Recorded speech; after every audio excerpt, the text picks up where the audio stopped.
இந்திய அணியின் முன்னாள் கேப்டன் MS தோனி சமீபத்தில் சென்னை விமான நிலையம் வந்தடைந்தார். அப்போது அவரிடம் இந்திய அணி சாம்பியன்ஸ் டிராபி வெற்றி பெற்றது குறித்து கேள்வி எழுப்பப்பட்டது.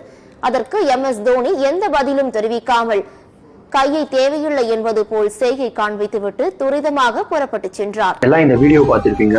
என்னன்னா ஏர்போர்ட்ல இருந்து தோனி வரப்போ சாம்பியன்ஸ் டிராபி ரோஹித் சர்மா விராட் கோலி எடுத்திருக்காங்க. அதை பத்தி நீங்க என்ன நினைக்கிறீங்க தோனி கேட்கும் போது அவர் வந்து தவிர்த்திருக்காரு.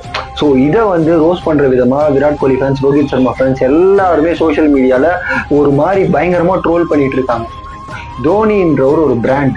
ஏன் அப்படி சொல்றேன்னா, விராட் கோலியை 1 டவுன்ல சீல் பண்ணதும் அவர் தான், ரோஹித் சர்மா ஓப்பனிங் இறங்குறதும் அவர் தான். அதே மாதிரி தோனி எப்போ இன்டர்வியூ கொடுப்பாரு, மேட்சுக்கு முன்னாடி, மேட்ச் முடிஞ்ச உடனே, இந்த மாதிரி பொது இடத்துல கொடுத்ததே கிடையாது. சரிங்களா? நான் யாரோட ஃபேனு எல்லாருக்குமே தெரியும். முன்னாடி வீடியோஸ் எல்லாம் பாத்தீங்கன்னா உங்களுக்கே தெரியும். நான் தீவிரமான விராட் கோலி ஃபேன்.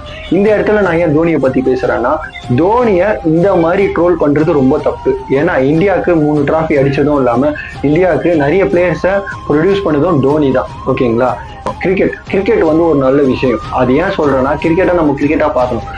கிரிக்கெட்டா பார்க்காததால் தான் நம்ம கீழே இருக்கோம். தரவரிசையில் எப்பவுமே ஆஸ்திரேலியா மேல இருக்கு. ஸோ எந்த பிளேயரையும் நீங்க ரோஸ்ட் பண்ண வேணாம். எல்லாரையுமே ஒரு கிரிக்கெட்டரா பாருங்க. எல்லாரையும் சப்போர்ட் பண்ணுங்க. ஜெய் ஹிந்த். தேங்க்யூ.